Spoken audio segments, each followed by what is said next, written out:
All right, let's talk about causal attributions to self-esteem.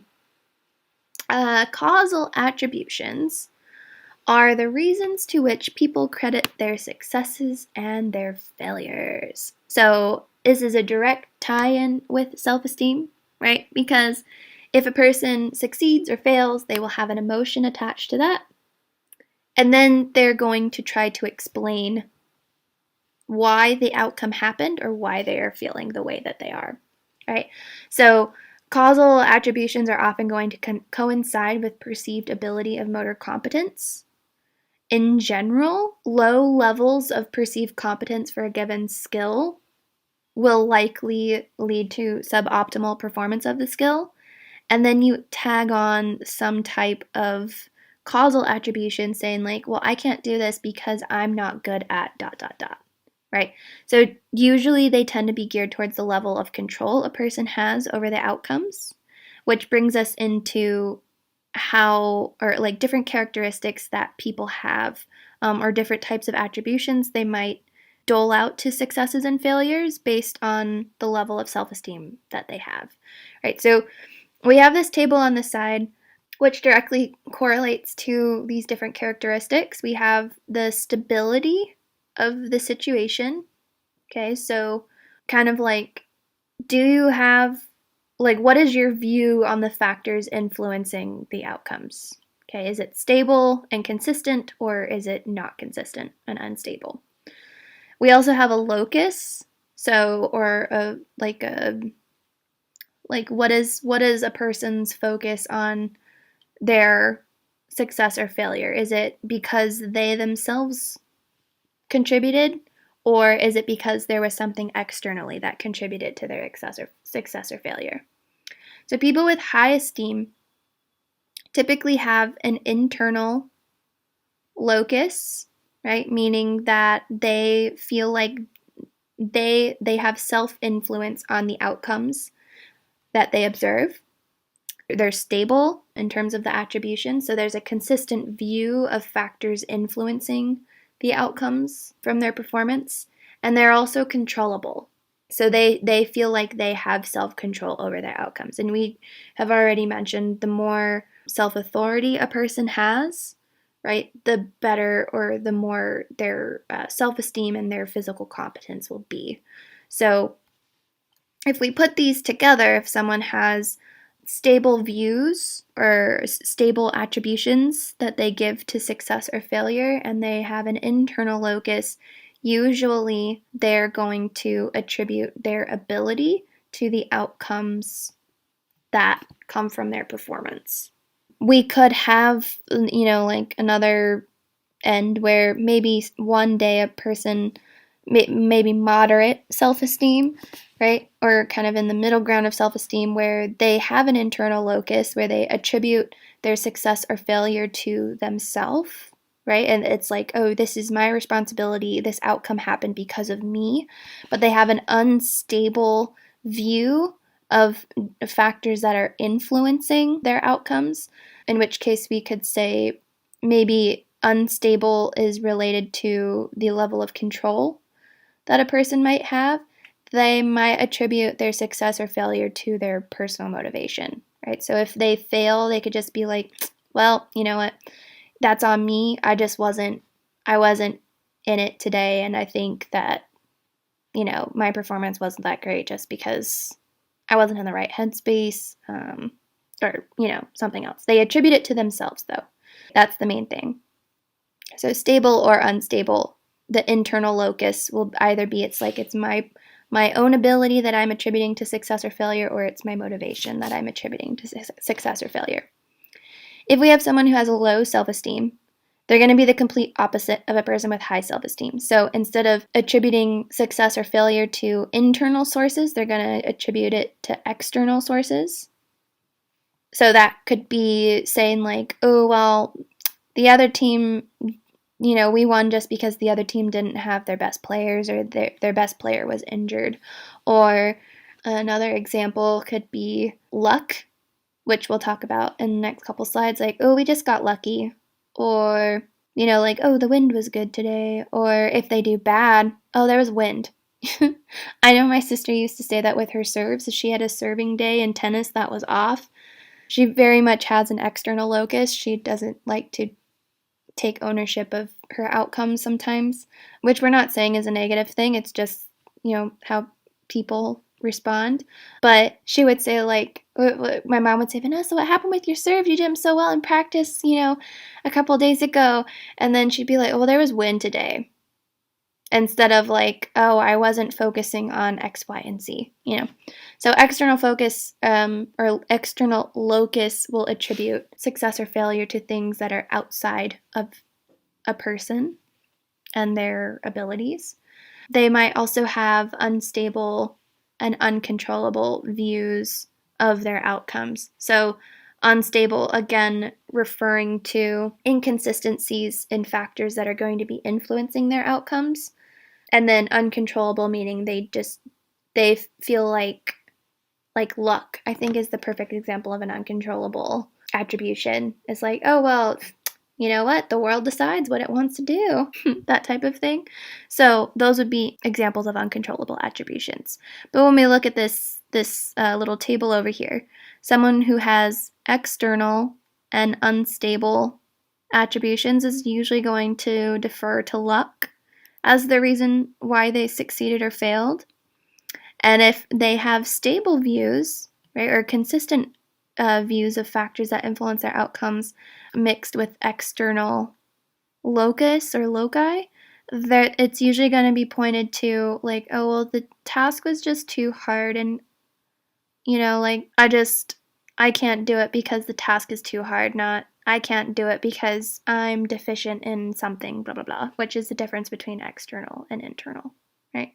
So we have this, I guess we have a lot of different outcomes. And again, these are kind of just examples of what a person might attribute their successes or failures to based on if they have these certain combinations.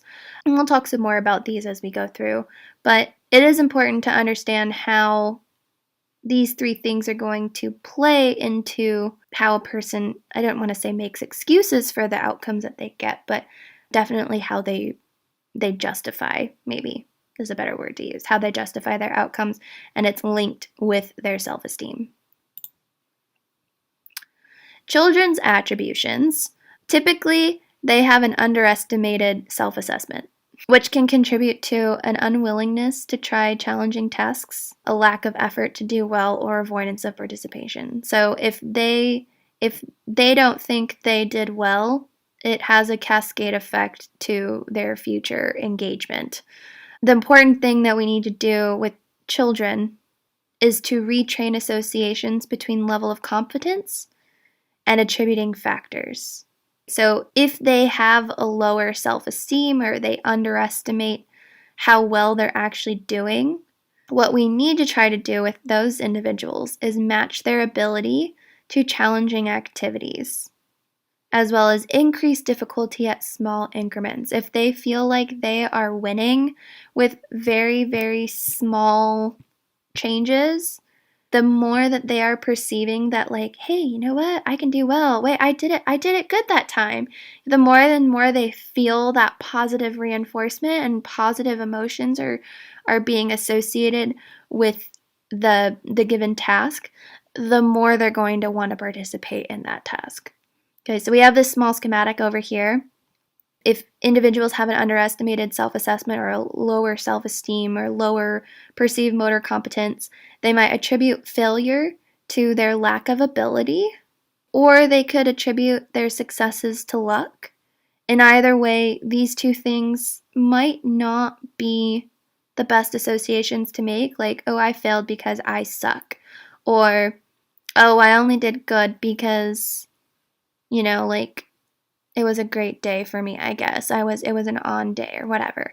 We need to retrain these thoughts into emphasizing improvement through effort, right? Like, oh, you've been working really hard and I can really see the change coming, which kind of combats this lack of effort to do well because they feel like they already aren't good, right? Emphasize improvement through continued practice, which is kind of linked with effort. But effortful practice is very different from non-effortful practice. So I guess they are two different things within their respects, but they are related to each other. Provide progressive learning experiences. So again, that's pointing to increasing difficulty at small increments. Encouraging goal setting, right? So instead of having long-term goals, make short-term goals that are actually achievable. And you guys can do this, with your classes as well. It doesn't have to just be children attributions to motor competence or motor development. It could be in all walks of life where you're like, I want a short-term goal. At the end of the month, I'm going to be able to say that I tried something new, or I was able to save X number of dollars because I chose not to eat out, right? So having short-term achievable goals is going to help in retraining, right? Because we're going to retrain our associations and attach more positive emotions to feelings of success or failure instead of those negative ones, or things where either they're too hard on themselves or they're not giving themselves where credit is due. And then the last thing is to make sure that we're giving accurate feedback so that we're not skewing the perception part of their competence or motor competence with the actual reality of their motor competence. I don't know, I just was looking at this and the next slide thing, and I'm not sure why I highlighted these. Anyways, if we look at adult attributions, they usually have self-evaluations using their actual experiences. Okay, so like, oh, well, I've done this before, so I know I can do better, or I've done this before and I did better this time, right? So they go off of their actual experiences. They could evaluate through vicarious experiences. So, if there's a phrase like, oh, I'm living vicariously through you, and they have some type of association of another person's experience with their performance, they could evaluate themselves through vicarious experiences. Verbal persuasion or self-talk is another way to evaluate. Like, I know for myself, when I was in dance, if I did something wrong, I'd be like, oh, come on, Natalie, like, get yourself together, But also physiological state could be an attribute, which gets into like this area down here. If a person doesn't feel like their body is in the right state to allow success, or if it's permitting failure, or vice versa, they might attribute their aging or body state to their performance. So self-evaluations can still be influenced by a lot of things. Lower self-esteem in adults is usually due to loss of sensory or perceptual information. We've talked about in this class how different body systems are going to decline with age, and if there is a neurological disorder that presents itself, or a different type of health disorder or disease that introduces itself, people might have lower self-esteem because they think that that disease or that aging process is going to disable them in some way, which might make them feel insecure about their actual abilities. There's also lower self-esteem due to passing of time between actual experiences. So if you think about, as a kid, maybe you rode your bike all the time, but as an adult, once you are able to drive, you don't ride a bike as often, unless that is like some recreational activity that you're used to doing. And so if you have someone, maybe the last time they rode a bike was when they were 20, and now they're 55, and they're like, I haven't been on a bike in 35 years, passing of time between their actual experiences riding a bike, they may still know how to ride a bike. They just might not feel super confident in their motor competence to actually ride the bike.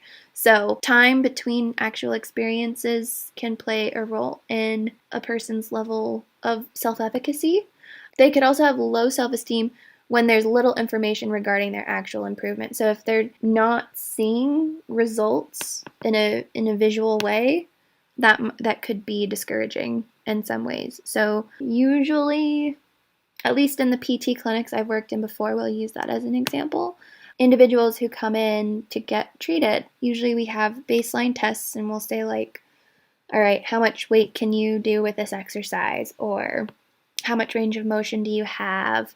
And then we do retests periodically to see the progress of their activity, right? Or how they can perform certain things. So we look at progressive performance outcomes, and then we can show them like, hey, look, the therapy is working. Like they can visually see like, wow, I'm lifting 30 pounds more than I was when I started, right? So if there's little information about how much they're actually improving, that could also contribute to a lower sense of self-esteem.